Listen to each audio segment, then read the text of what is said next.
Vamos iniciar a nossa reunião da tarde, elevando o pensamento a Jesus, nosso bom e amado Mestre, agradecendo a Ele pelas bênçãos, o amparo, a assistência que temos recebido, pela sua misericórdia em nossas vidas, pela oportunidade de estudarmos os seus ensinamentos, através do Consolador prometido, nos explicando, nos esclarecendo a respeito da lei de Deus, a lei de evolução e progresso, que representa a paz que todos nós buscamos. Pedimos, Senhor, que a nossa visão espiritual seja aumentada, seja acrescentada, para que possamos extrair dos ensinamentos da tarde aquilo que mais necessitamos. Pedimos, Senhor, que as vossas bênçãos se estendam sobre todos nós que aqui nos encontramos, encarnados e desencarnados, estendendo a cada um de acordo com o grau de merecimento e a sua necessidade. Ave Maria, cheia de graça, o Senhor é convosco. Bendita sois vós entre os anjos, bendito o fruto do vosso ventre nasceu, Jesus. Santa Maria, Mãe de Jesus, rogai a Deus por nós, pobres pecadores, encarnados e desencarnados, hoje, agora e sempre, que assim seja. E em nome de Deus, nosso Pai, de Jesus, nosso bom e amado Mestre, e de Paulo de Tarso, patrão de nossa casa, de oração, estudo e trabalho, estamos iniciando a nossa reunião da tarde, na santa e bendita paz do Senhor, que assim seja. Meus irmãos, essa tarde, com os nossos estudos, as nossas reflexões, nós temos o capítulo 18 do Evangelho segundo o Espiritismo, que tem o título de Muitos os chamados, poucos escolhidos. E a nossa reunião se refere à parábola do festim das bodas. Esse mês, como os irmãos puderam perceber, nós estamos estudando as parábolas de Jesus. Essa parábola é do registro de São Mateus, em que ele nos narra.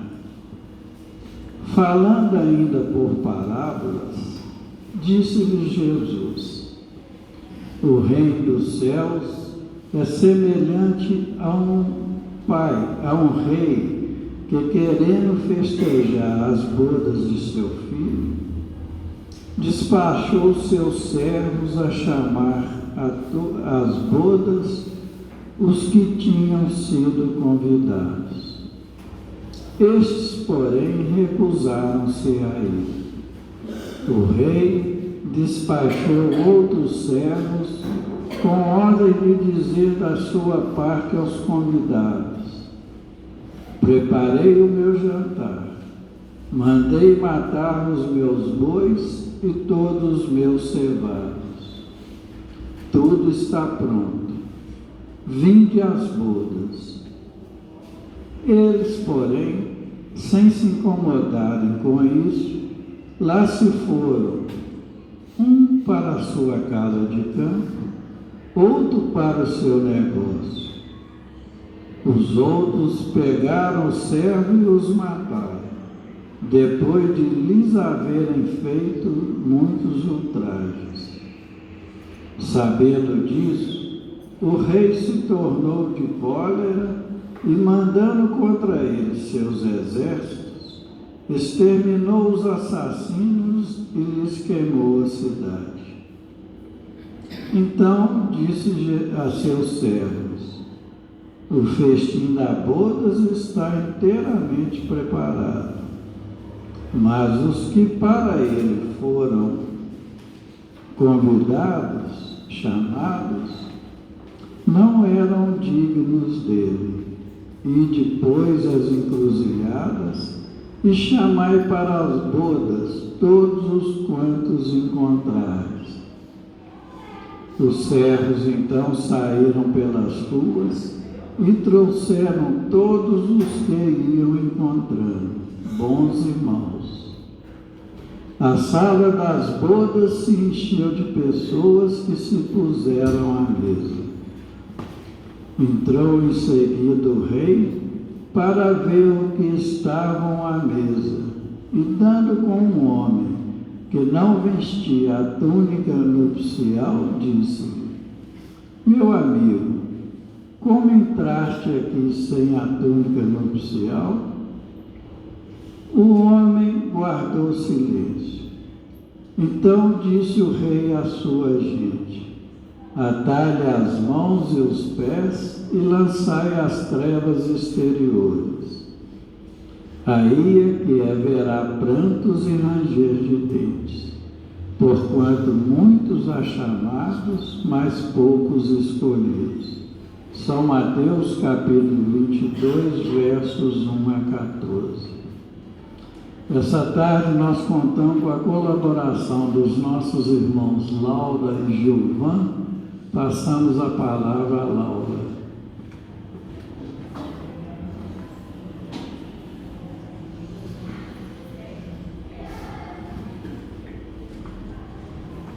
Boa tarde a todos. Conforme introduzido pelo seu Evandro, hoje nós temos como tema de estudo o capítulo 18 do Evangelho segundo o Espiritismo, no seu item 1º, que trata da parábola do festim das bodas. E eu trouxe como ponto de partida do nosso estudo a sugestão de entendermos melhor a parábola e destrincharmos essa história para extrair dela o que Jesus quis nos dizer, facilitando a nossa compreensão. Para isso, nós vamos recorrer em alguns momentos ao livro Parábolas Evangélicas, de Rodolfo Caligares, para nos ajudar. E nesse livro ele pegou história por história, parábola por parábola, registrada no Evangelho, e teceu comentários sobre as parábolas. Comentários simples de entender, que nos ajudam bastante, porém extremamente assertivos. Então, nesse período que a gente está estudando as parábolas do Cristo, é interessante trazer como ponto de estudo esse livro. E, além disso, também, para quem às vezes tem dificuldade de entender a linguagem, muitas vezes alegórica das parábolas de Jesus, né? Essa linguagem alegórica que se faz presente nas parábolas, é muito interessante ter esse livro a título de estudo mesmo em casa. Então, começando a destrinchar a história, Rodolfo Caligares diz o seguinte no início dos seus comentários a respeito da parábola do festim de bodas. As parábolas, nós sabemos, são narrações alegóricas, encerrando doutrina moral.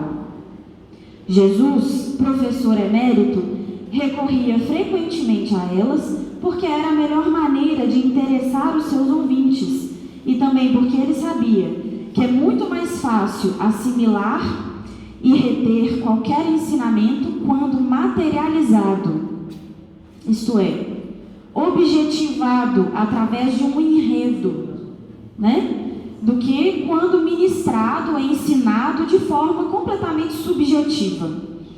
Ou seja, aqui Rodolfo Caligares está falando que Jesus, em sua infinita sabedoria, ele gostava de transmitir os seus ensinamentos através de histórias que ele mergulhava no contexto do tempo em que esteve aqui, para que as pessoas conseguissem entender de forma mais assertiva o que ele estava falando. E ele fazia isso propositalmente, ora pela simplicidade daquele povo, ora pela ignorância.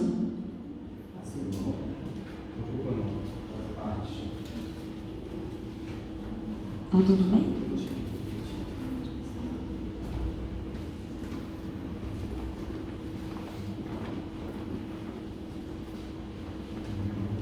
Bom, como a gente estava dizendo, nosso amigo foi socorrido ali, está em boas mãos.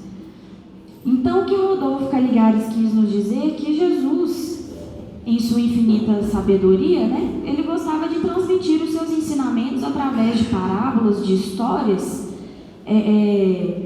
que eram carregadas com esse sentido alegórico de forma proposital, porque ele mergulhava as histórias no contexto do tempo em que esteve aqui para serem melhor compreendidas, para serem melhor assimiladas, né? E ele fazia isso, ora pela simplicidade daquele povo, né, do povo de seu tempo, ora pela ignorância também. E assim ele conseguia atingir a todos, né? Pelo menos as histórias eram pelo menos compreendidas. Não quer dizer que entrava no coração de todos, mas eram entendidas, né? Porque elas faziam parte da cultura e do contexto da época. Elas eram mergulhadas no contexto da época. E ele recorria às parábolas cheias de sentido alegórico, né? Para que fossem melhor compreendidas. E seguindo aqui nas explicações, nós vamos ter a figura do rei. E o rei, na parábola do festim das bodas, simboliza Deus, nosso Pai Celestial. Ao passo que o festim das bodas vem simbolizado pelo reino dos céus, né? Cuja chegada coube a Jesus Cristo nos anunciar, nos preparar, né? Através da pregação do seu evangelho. Já os primeiros convidados citados na parábola são os hebreus, pois a eles é que foram enviados os primeiros emissários, ou seja, os profetas, que anunciaram a vinda de Jesus aqui na terra, alertando-os para que se arrependessem a tempo dos seus erros e se conduzissem de forma mais coerente com as leis divinas, reveladas no Monte Sinai, os 10 mandamentos, né? As palavras desses emissários, né, dos profetas, porém, não foram suficientes para atingir o coração dos hebreus, que lhes desprezaram as advertências e as exortações. E apesar da má vontade dos hebreus em acolher esse primeiro chamado, Deus lhes envia então o próprio Cristo como segundo chamado, a fim de lhes recordar dos 10 mandamentos e, melhor ainda, aperfeiçoar as leis, o conteúdo daquelas leis, cuja observância lhes daria a conhecer o estado de alegria e de gozo espiritual que constitui o reino dos céus, que é representado na história pelo festim das bodas. No entanto, meus amigos, os hebreus tomados pelo desejo de alcançar vantagens puramente materiais, e aqui Jesus se refere ao contexto de sua época em que os hebreus aspiravam, eles desejavam a hegemonia política sobre o mundo, eles mais uma vez recusaram o chamado. Alguns, inclusive incomodados com a insistência da mensagem, não apenas rejeitaram os ensinamentos de Jesus, como também humilharam o Cristo e o levaram à morte na cruz, né? Nós sabemos muito bem dessa história. E continua então a parábola dizendo: diante disso, o rei enviou exércitos contra os assassinos, que foram exterminados e bem assim queimada a sua cidade. Nesse ponto da parábola, Jesus faz referência ao que aconteceu aos hebreus depois de sua crucificação, né? Eles foram trucidados pelos romanos e sua capital, Jerusalém, foi destruída em quase sua totalidade. E depois disso, mandou o rei então convidar a todos quanto fossem encontrados nas encruzilhadas, bons e maus. O que significa que o evangelho seria então pregado a todos os povos, né? Pagãos e idólatras, e que estes agora, acolhendo a boa nova, fariam parte do festim das bodas no lugar dos primeiros convidados, que se mostraram indignos do festim. Bom, agora passa Rodolfo Caligares a concluir para nós o ponto-chave da parábola, que não basta ser convidado para o festim das bodas. Quer dizer, né? Não é suficiente se dizer membro desta ou daquela igreja. Não é suficiente se dizer parte desta ou daquela religião, né? Para fazer parte do banquete celestial. É necessário, como condição expressa e indispensável, estar revestido da túnica nupcial.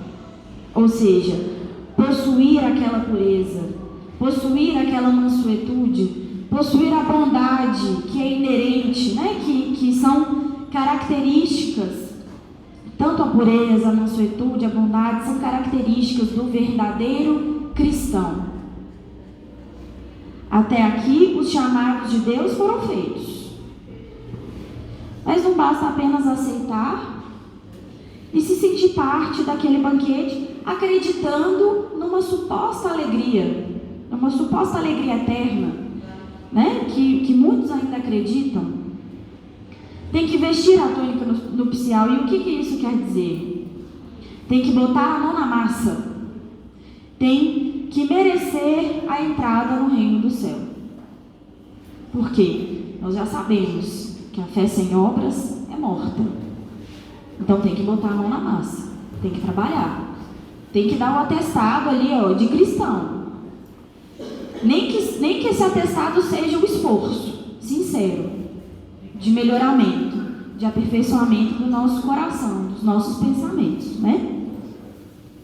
E segue então os hipócritas, os que se comprazem na indecência, os belicosos, ou seja, as pessoas inflamadas, nervosas o tempo inteiro, né? Os que defraudam e sacrificam seus semelhantes, os que vivem exclusivamente para si, ou seja, os egoístas, indiferentes às dores e às aflições do próximo, estes, embora convidados a participar das bodas, serão encontrados sem as vestes adequadas e não poderão permanecer entre os demais, sendo lançados fora. Eis porque Jesus disse: chamados haverá muitos, no entanto, pouquíssimos serão os escolhidos. Bom, meus amigos, refletindo então um pouco a partir da parábola do festim das bodas, as oportunidades são muitas. Nessa tarde de sábado, inclusive, nós ouvimos o chamado e estamos aqui falando de Jesus, né? Mas justamente nessa tarde, nós estamos estudando a lição do Mestre, em que ele nos fala que não adianta só estar aqui. Não adianta só ouvir o chamado e vir para a casa espírita, né? Não basta dizer que temos fé ou que vamos no solar 3 vezes por semana, que fazemos o culto toda semana, que fazemos preces todos os dias, de 10 a 20 minutos, preces demoradas, longas, né? Se na prática nossas reações no dia a dia dizem o contrário, principalmente nos momentos em que somos testados, né? Nossas reações e nossos pensamentos, porque às vezes a gente transmite um sorriso, mas por dentro a gente está com os pensamentos quase que radioativos. Então, são as reações dos pensamentos, né? Bom, para a gente encaminhar agora para o final da nossa participação, eu trouxe uma história do livro Contos e Apólogos, que já foi lida algumas vezes aqui, que chama-se Louvores Recusados. Essa história foi ditada ao Chico pelo espírito de Irmão X, que nos conta o seguinte: em um templo aristocrático na França, e quando a gente fala templo aristocrático, nós lembramos de uma igreja, vamos imaginar uma igreja suntuosa, cheia de adornos, né? Muito ouro. E nessa igreja acontecia uma grande cerimônia, onde participavam ricos senhores coloniais, capitães do mar, guerreiros condecorados, né? Guerreiros homenageados por suas batalhas, políticos ociosos e muitos homens avarentos e sórdidos. Quando, a certa altura dessa cerimônia, a certa altura dessa solenidade, se verificou à frente do altar um inesperado louvor público. Bom, então acontecia, como nós dissemos, uma cerimônia considerada muito importante numa igreja enorme, muito suntuosa lá na França, onde se encontravam pessoas que, para os parâmetros da terra, eram consideradas muito importantes. Repito, para os parâmetros da terra, essas pessoas eram homenageadas, né? Como pessoas condecoradas e consideradas muito importantes. E num determinado momento, essas pessoas que lá estavam, né? Esses políticos, capitães do mar, senhores coloniais, começaram a ir lá na frente da igreja, no altar, fazer um louvor público, um agradecimento a Jesus de forma pública. E primeiro foi um velho senhor do mar, um capitão do mar antigo, que se abeirou ali da sagrada mesa eucarística e começou a gritar: Senhor, agradeço-te os navios preciosos que colocaste ao meu roteiro. Meus negócios estão prósperos, graças a ti, que me designaste boa presa. Não permitas, ó Jesus, que o teu servo fiel se perca na miséria. Ou seja, ele morria de medo de ficar pobre, né? Dar-te-ei, aí ele começa a oferecer, em troca disso, em troca dele continuar rico, ele começa a oferecer presentes a Jesus, oferendas, né? Dar-te-ei valiosos dízimos, erguerei nova igreja em tua honra, e tomo os presentes por testemunhas de meu voto espontâneo. Esse então foi o louvor do capitão do mar. Em seguida, outro devoto se adiantou, foi lá na frente do altar e começou a falar: ó Senhor, minha alma freme, queima de júbilo pela herança que enviaste à minha casa pela morte de meu avô. Dá até vergonha de falar uma coisa dessa, né? Olha só, ele agradecendo pela morte do avô, porque o avô tinha deixado uma herança enorme para ele. Então a minha alma queima de júbilo pela herança que enviaste à minha casa através da morte de meu avô, que em outro tempo te serviu gloriosamente no campo de batalha.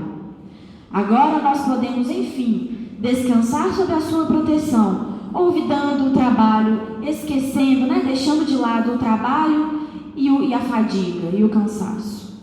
Seja louvado o teu nome para sempre. Logo em seguida, um cavaleiro já maduro, já idoso, exibindo o rosto caprichosamente enrugado, se adiantou e começou a agradecer. Mestre divino, trago-te a minha gratidão ardente pela vitória na demanda provincial. Eu sabia que a tua bondade não me esqueceria e não me desprezaria. Graças ao teu poder, Jesus, minhas terras foram dilatadas, ou seja, ele duplicou as terras dele. Construirei por isso um santuário em tua memória bendita, para comemorar o triunfo que me conferiste por justiça. Em seguida, a adornada senhora tomou posição e exclamou. Agora foi uma senhora muito rica da aristocracia francesa, que foi lá na frente do altar e começou também a gritar: Divino Salvador, meus campos da colônia distante, com o teu auxílio, agora estão produzindo satisfatoriamente. Agradeço os servos sadios e submissos que me mandaste, e em sinal de minha sincera contribuição, cederei à tua igreja parte dos meus rendimentos. Um um homem antigo, de uniforme agaloado, ou seja, com certeza era um militar, né? Condecorado, cheio de homenagens, acercou-se ao altar e clamou estentônico: a ti, mestre da infinita bondade, o meu regozijo pelas gratificações com que fui aquinhoado. Os meus latifúndios procedem de tua bênção, ou seja, as minhas terras procedem de ti, né? É verdade que para preservá-los sustentei a luta e alguns miseráveis foram mortos, mas quem senão tu mesmo colocaria a força em minhas mãos para a defesa indispensável? Doravante, não precisarei cogitar do futuro. De minha poltrona calma, farei orações fervorosas e longas, fugindo ao imundo intercâmbio com os pecadores. Ele ainda acreditava que estava livre de pecados. Para retribuir, ó Senhor eterno, farei edificar no burgo onde minha fortuna domina um templo digno de sua invocação, recordando-te os sacrifícios na cruz. E aí continuavam os louvores lá naquele templo.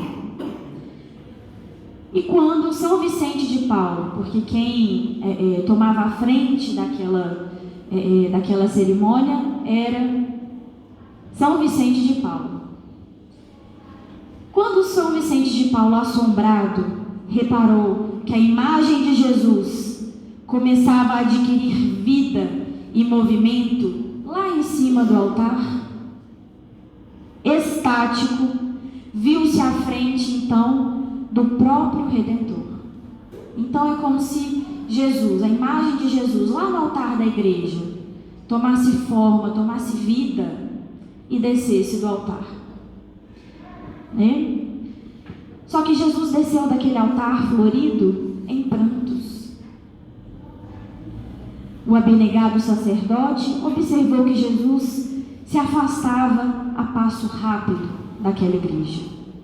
Contudo, em se sentindo junto dele, cobrou ânimo, porque ele estava estático, de assombro, né? Vendo Jesus se materializar em sua frente, ele recobrou o ânimo e perguntou, igualmente em lágrimas: Senhor, por que te afastas de nós? Por que o Senhor vai embora? O celeste amigo ergueu para o clérigo a face melancólica em lágrimas e explicou: Vicente, sinto-me envergonhado de receber o louvor dos poderosos que desprezam os fracos, dos homens válidos que não trabalham, dos felizes que abandonam os sofredores. Me sinto envergonhado. O interlocutor sensível nada mais ouviu. Então, naquele momento, foi como se São Vicente de Paulo ficasse surdo, incapaz de ouvir mais qualquer coisa. Cérebro em turbilhão, desmaiou ali mesmo, diante da assembleia intrigada, sendo imediatamente substituído. E ardendo em febre, delirou dias a fio, prisioneiro de visões que ninguém entendeu.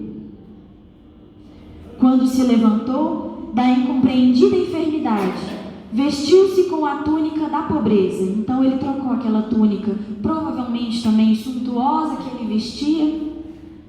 Ele trocou essa túnica suntuosa pela túnica da pobreza, ou seja, uma túnica simples, né?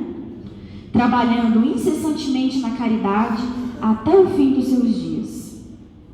Os adoradores do templo, entretanto, continuaram agradecendo os troféus de sangue, os troféus de ouro e de mentira, diante do mesmo altar em que Jesus ficava, e afirmando que Vicente de Paulo havia então enlouquecido. Bom, meus amigos, eu acho que a história fala por si. Então, agora eu vou agradecer a paciência de todos e a oitiva e passar a palavra a Gilvan para que dê continuidade ao estudo. Muito obrigada.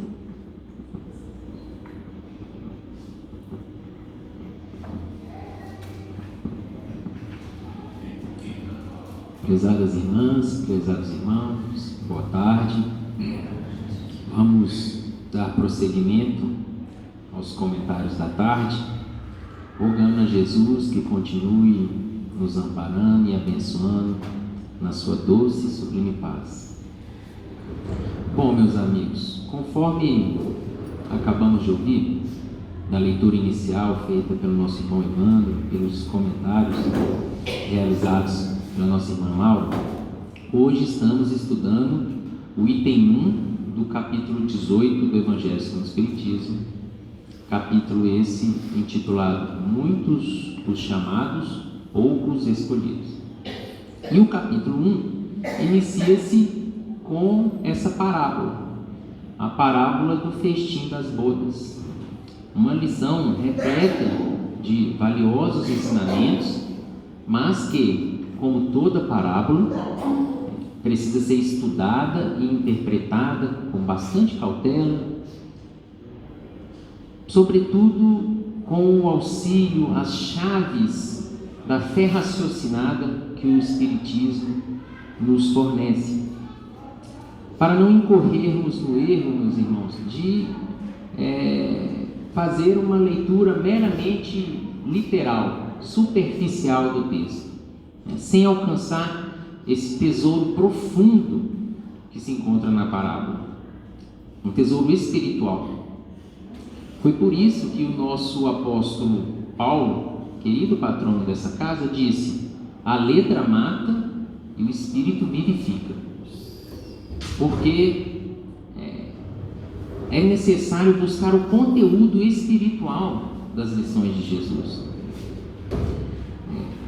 A Laura já explicou aqui o que são as parábolas e por que Jesus as utilizou de forma abundante. Pensemos, meus irmãos, nas parábolas como um fruto. O fruto não tem ali ao seu redor uma casca, muitas vezes uma casca até grossa, uma casca para proteger o conteúdo. A casca protege ali a polpa, que é o tesouro daquela fruta. E essa casca, ela é a história, é a parábola. Por detrás dessa casca vem o conteúdo precioso, que é atemporal e universal. Então a casca está revestida com essa história adequada àquele tempo, com personagens, circunstâncias que estavam de acordo com a cultura e o entendimento das pessoas naquele tempo.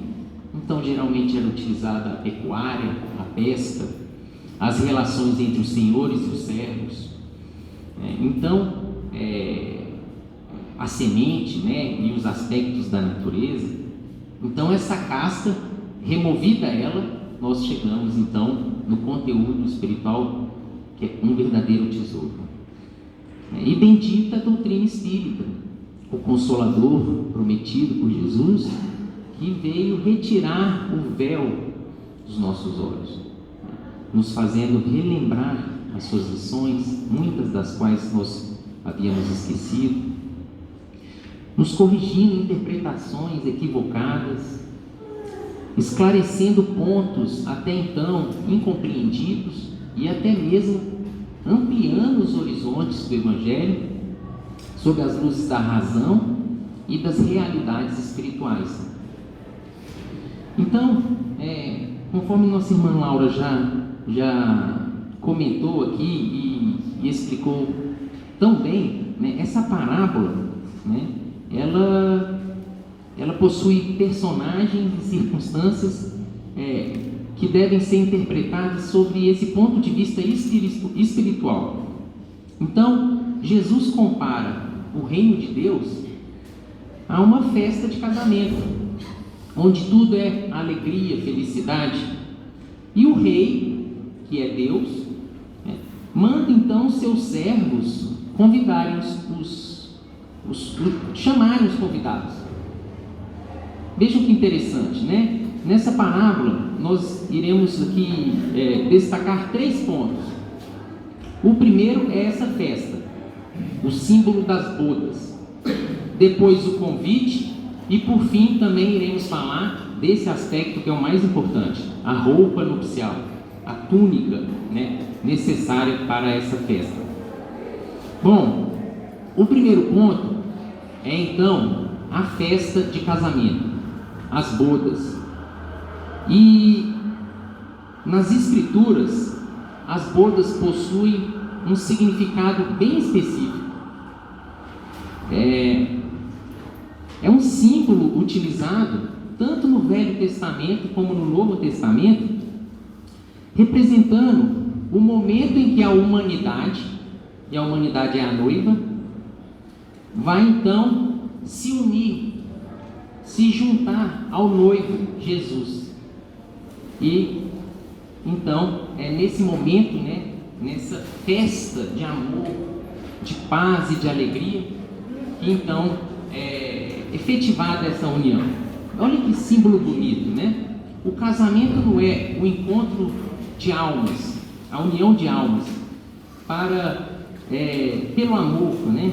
Que se unem pelo amor, para comungarem e terem ali uma vida fiel, né?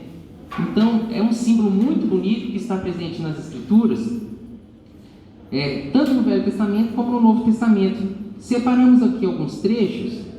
No Velho Testamento tem nos livros de Salmos, dos profetas Zacarias e Isaías, e já no Novo Testamento temos referência das bodas no Evangelho de João, Mateus e no livro de Apocalipse.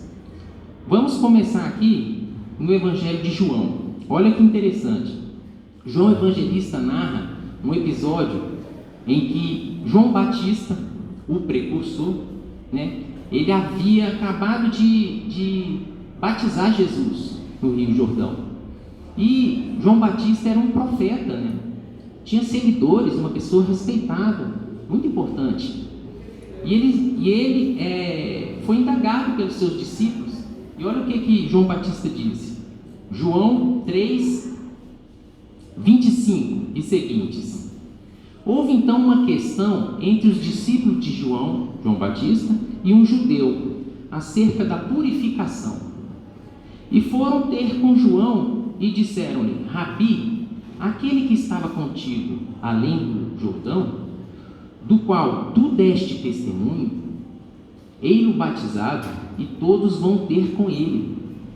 João respondeu e disse: o homem não pode receber coisa alguma, se não lhe for dada do céu. Vós mesmos me sois testemunhas de que eu disse: eu não sou o Cristo, mas sou enviado adiante dele. Então João Batista sabia da sua missão. João Batista era a voz que clamava do deserto: endireitai os caminhos do Senhor. Foi enviado antes de Jesus para preparar a chegada do Messias.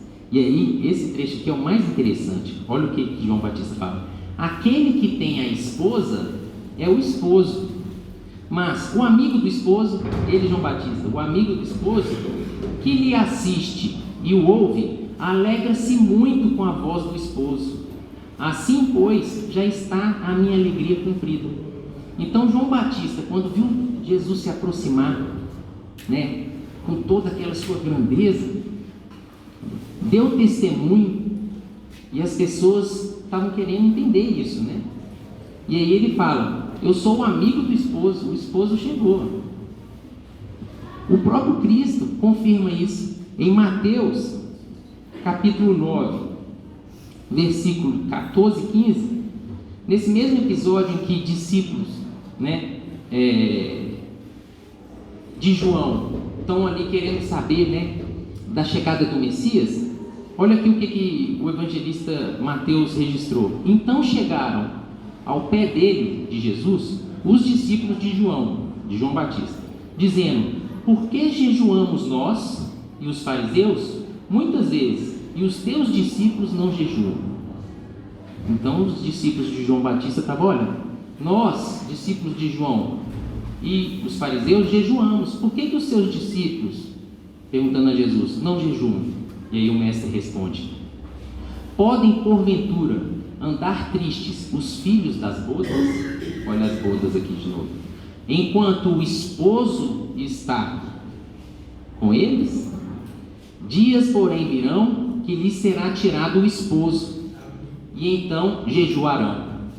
Então, o próprio Cristo, utilizando o símbolo aí das bodas, do esposo e da noiva.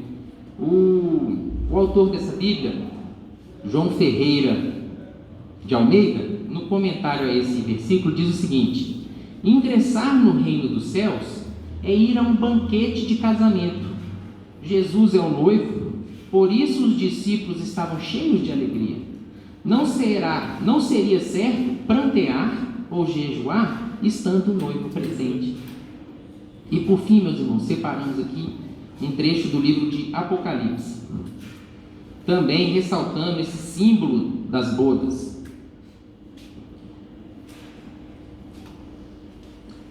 Apocalipse 19, versículos 6 e 7. E ouvi como que a voz de uma grande multidão, e como que a voz de muitas águas, e como que a voz de grandes trovões, que dizia: aleluia, pois já o Senhor Deus Todo-Poderoso reina. Então, aleluia, chegou o reino de Deus, Regozijemo-nos e alegremo-nos, dando-lhes glória, porque vindas são as bodas do Cordeiro, e já a sua esposa se aprontou.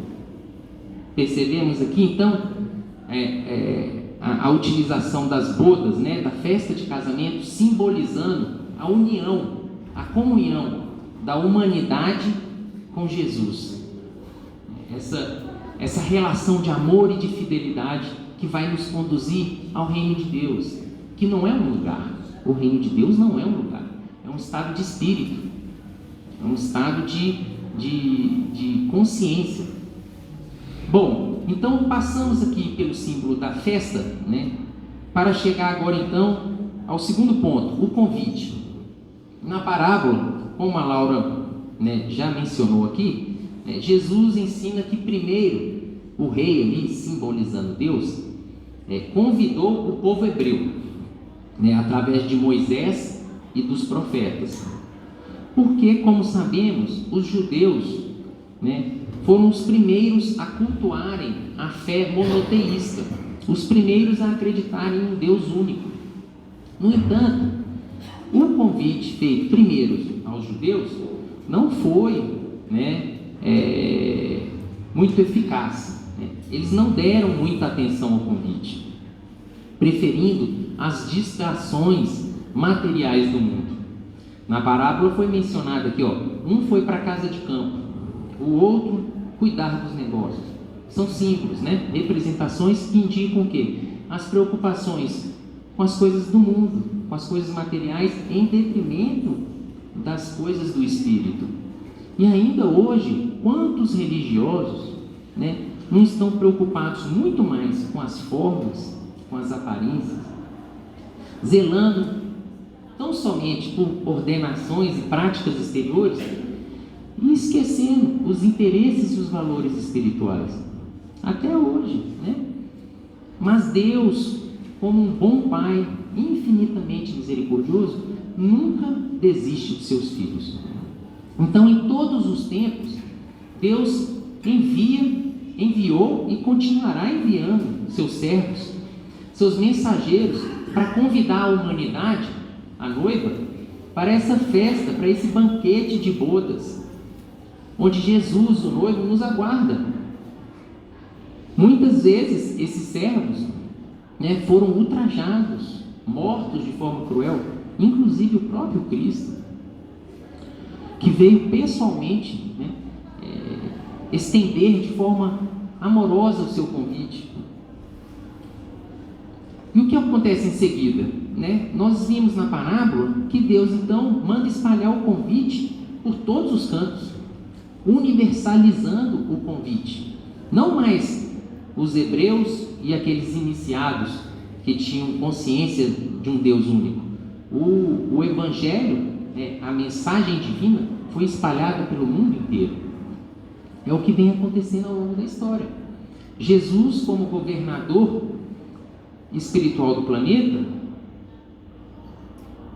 e representante direto de Deus aqui na Terra, é o enviado divino que coordena a evolução de todos nós há milênios.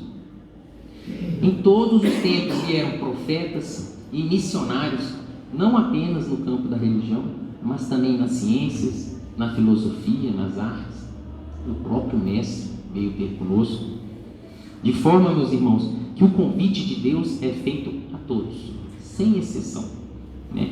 Entretanto, nós percebemos que o chamamento divino e a aceitação desse convite ocorre de forma progressiva, exatamente porque cada criatura está num momento, cada criatura está num patamar espiritual, e Deus respeita o tempo de cada um.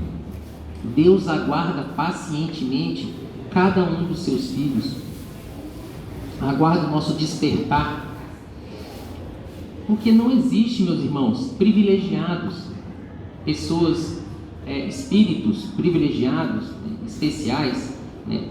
O Pai criou todas as suas criaturas iguais, simples e ignorantes, e Jesus vem convidando um por um, né, incessantemente, para essa festa, para esse grande banquete de amor, de paz e de felicidade. O convite chega a nós de forma individual, mas também às vezes de forma coletiva, como acontece nesses momentos de grande comoção, como aconteceu na pandemia, nas guerras, nessas tragédias sociais, acidentes aéreos, acidentes ambientais. A sociedade se comove. Isso é um convite de Jesus. Então o convite ele é feito a cada um de nós individualmente e também à coletividade, e o convite é sempre renovado e permanece aberto, aguardando a nossa adesão, a nossa aceitação. Por vezes chega de forma até ostensiva, né? Na forma de um livro que você lê e fica impressionado, que toca seu coração, uma palestra, uma conversa edificante, às vezes ocasião de um trabalho diferente que te desafia a trabalhar o seu coração, a dar mais de si, às vezes numa situação de dificuldade, de dor. São convites que chegam às nossas vidas. A questão fundamental é, se já sabemos que o convite chegou para todos nós, será que já aceitamos sinceramente esse convite? Porque aqui entra o terceiro ponto que gostaríamos de destacar nessa parábola. Falamos do símbolo das bodas, do convite, e agora então do terceiro ponto, a túnica, né? A veste nupcial. Na parábola, a aceitação do chamamento divino por parte de um dos convidados, que não vestiu a túnica nupcial, chegou lá nessas bodas, de forma desleixada, despreparada, deixou o rei insatisfeito. O que isso quer dizer? É mais um símbolo dentro dessa parábola. É óbvio que não se trata de roupa, de uma questão de veste, mas de um estado de espírito, um estado de vida transformada pela fé. Significa, meus irmãos, que não é suficiente uma aceitação meramente formal. O convite chega até nós, mas, como a Laura já destacou aqui, é necessário muito mais do que uma adesão formal, uma aceitação da boca para fora. Temos que vestir essa roupa nupcial, significando que devemos viver conforme os ensinamentos de Jesus, nos esforçando verdadeiramente para sermos criaturas melhores. Então, o que Jesus espera de nós é muito mais do que rótulos. Não se trata de dizer eu sou cristão, eu aceitei a fé, eu confio em Jesus. Não é isso, É necessário agir em conformidade com os ensinamentos do Mestre. Porque ele nos disse, nem todos que dizem Senhor, Senhor, entrarão no reino dos céus, mas apenas aqueles que fazem a vontade do meu Pai. Então existe uma diferença enorme entre saber e fazer. Você saber qual que é a vontade de Deus e você fazer a vontade de Deus. É necessário então postura, ação, né? Uma boa vontade e um esforço contínuo na reforma íntima, na vivência do Evangelho, na prática da lei de amor e caridade, começando dentro da nossa casa, no nosso círculo mais íntimo, e aí estendendo para a comunidade, para a vizinhança, para o nosso trabalho, onde quer que estejamos. Nesse sentido, meus amigos, podemos observar uma forte ligação entre essa parábola do festim das bodas com a parábola seguinte desse mesmo capítulo, que é a parábola da porta estreita, onde Jesus, nos fala que entrai pela porta estreita, porque larga é a porta da perdição, nos explicando então que a maioria de nós, infelizmente, ainda estamos escolhendo a porta errada. A maioria de nós estamos escolhendo as vias da facilidade, da conveniência, das paixões, mesmo conhecendo os ensinamentos de Jesus. Então, fazendo um paralelo entre essas duas parábolas, nós podemos dizer que passar pela porta estreita significa a mesma coisa de vestir a roupa nupcial. Ou seja, mais do que atender ao chamado, mais do que aceitar o convite, precisamos nos comportar como verdadeiros cristãos. E sabemos que isso não é fácil. Não é fácil. Mas é possível, deve ser feito, e nós já estamos trilhando esse caminho. Passo a passo, todo dia, nos esforçando um pouquinho, a gente vai marchando. Os que aceitam o convite das bodas, mas não vestem a túnica nupcial, somos então todos nós que não aplicamos os ensinamentos de Jesus nas nossas vidas. Todos que conhecemos o Evangelho, conhecemos o Espiritismo, mas ainda estamos escolhendo a porta larga, ainda estamos desleixados, não atendendo no dia a dia aquilo que nós devemos fazer, que é o combate ao orgulho, o combate ao egoísmo, o combate às paixões, o apego. Então, meus irmãos, Jesus é firme ao nos advertir que, assim agindo, não entraremos no reino dos céus, porque seria iniquidade. O que é iniquidade? Iniquidade é injustiça, algo que é contrário à justiça. Nós não poderemos desfrutar de uma alegria, de uma paz, de uma felicidade que nós não construímos, da qual nós não fizemos por merecer. Seria iniquidade. E quem pratica iniquidade acaba sofrendo, chorando, rangendo os dentes. Ainda nesse capítulo 18, Allan Kardec deixa claro: pelas obras é que se reconhece o cristão. Não bastará então símbolos ou rótulos. Não adianta falar eu sou cristão, eu sou espírita e agir de forma contrária aos ensinamentos do Cristo. O que importa, o que vai ser levado em conta é a essência dos nossos atos. Aliás, muita atenção, meus amigos, porque o fato de sermos espíritas, de conhecer o espiritismo, na verdade gera mais responsabilidade. É uma responsabilidade aumentada, porque quanto mais conhecimento nós adquirimos, mais se espera de nós. Muito será cobrado de quem muito recebeu. Então, não será o rótulo que vai nos garantir nada, e pelo contrário, a responsabilidade é maior. Nós temos que utilizar esse conhecimento para praticar boas obras. Bom, nesse sentido, nós trouxemos aqui uma lição de Emmanuel, que se encontra no livro Religião dos Espíritos. Lá no capítulo 91, Emmanuel nos fala sobre o tempo e serviço. Ele vem discorrendo nessa página sobre o aproveitamento do tempo.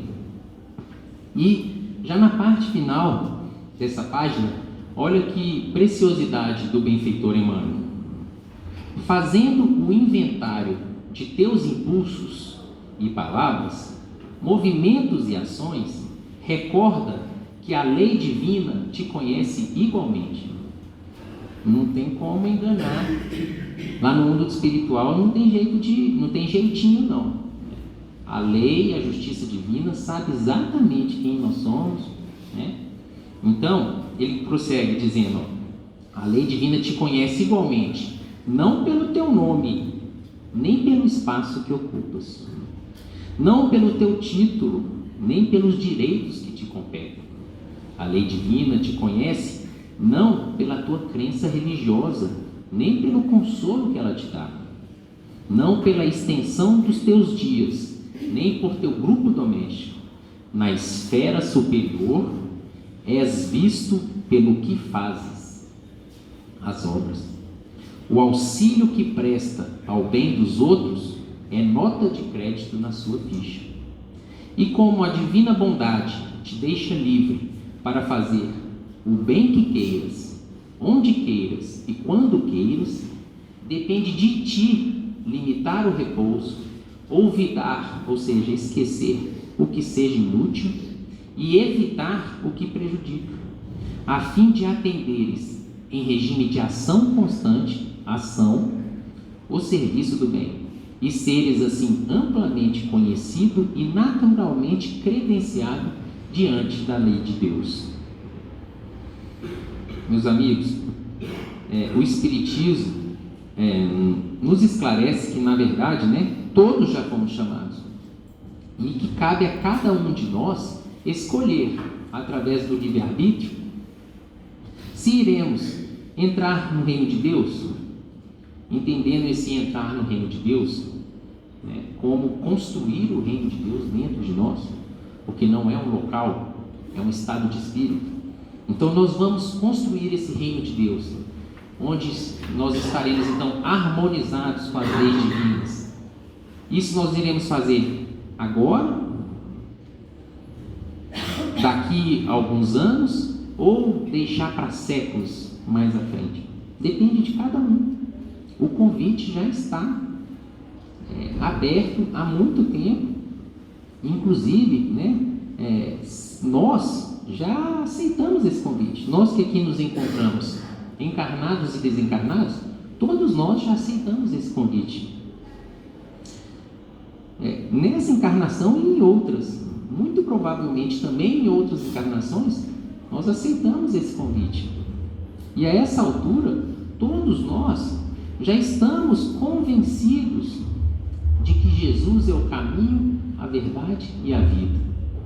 Só que Emmanuel traz uma diferenciação aqui muito interessante. No livro Perante Jesus, o benfeitor tem uma lição chamada Convencer-se e Converter-se, capítulo 13 dessa obra. E com essa página eu vou caminhando para o final. Emmanuel diz o seguinte: muito fácil convencer-se alguém da verdade do Senhor, transformando a vida dos companheiros. Muito difícil, porém, converter-se ao Senhor da verdade. Olha que bonito, né? É fácil se convencer da verdade de Jesus, mas e se converter? Aí é mais difícil, né? Renovando a própria vida. A conversão é a renovação íntima. O homem apenas convencido pode construir maravilhosos templos para o culto religioso e morrer desabrigado. Isso tem sido feito há muitos anos, né? Quantos templos suntuosos nós já não construímos em homenagem a Jesus? Convencidos de que Ele é o Mestre, o caminho, a verdade e a vida.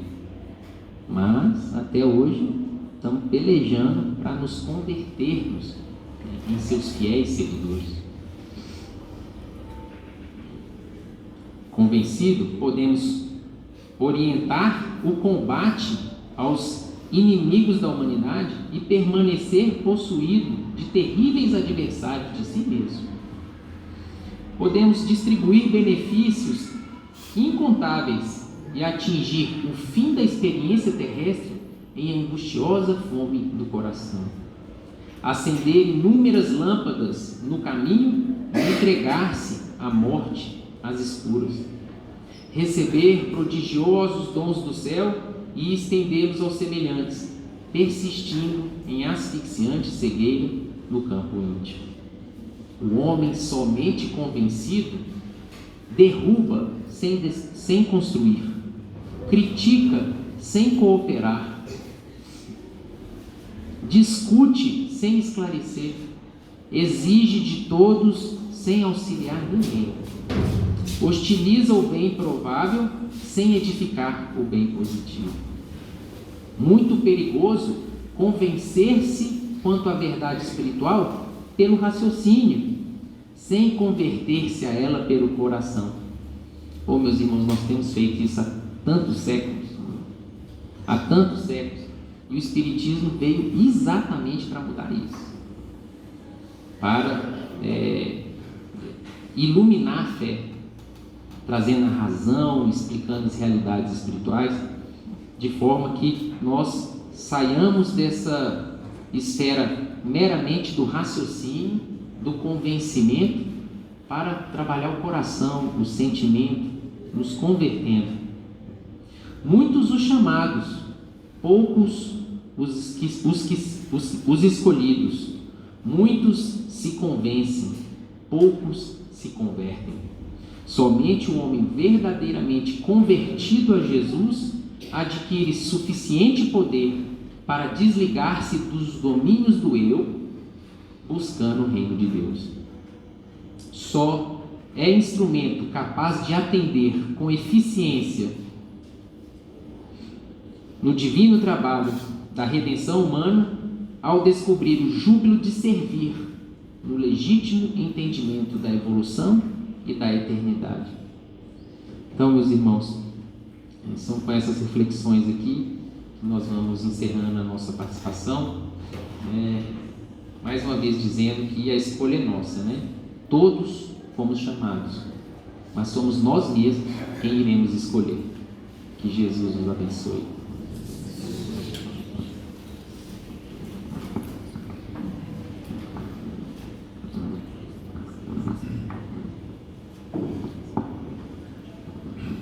Meus irmãos, terminados os comentários da tarde, vamos agradecer a Deus, a Jesus, esses momentos de paz, de aprendizado, de reflexão.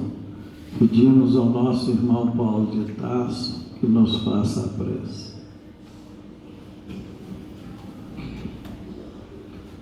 Boa tarde, que Jesus nos abençoe. E aproveitando o ensejo da oração, primeiramente lembrando do nosso irmão que saiu aqui do salão, passando mal. Eu já vi ali que ele melhorou lá fora. Que Deus o abençoe e o ampare. Ó Mestre Jesus, só gratidão por essas bênçãos do seu Evangelho que trouxeste para todos nós através da prática da maior lei que nos ensinastes, que é a lei de amor. O amor que devemos ter ao nosso semelhante, como dito aqui hoje, que começa dentro da nossa casa e se estende à sociedade e à humanidade inteira. Ó Senhor, agradecemos por estas bênçãos, de estar aqui ouvindo e aprendendo os seus ensinamentos, que realmente possam tocar os nossos corações, porque são ensinamentos puros que vós deixastes para nós, onde aprendemos a amar a Deus, tentar amar a Deus sobre todas as coisas e ao próximo como a si mesmo. Que possamos realmente efetivar essa renovação interior através da fé com obras, porque a fé sem obras, ela é morta, ela não existe.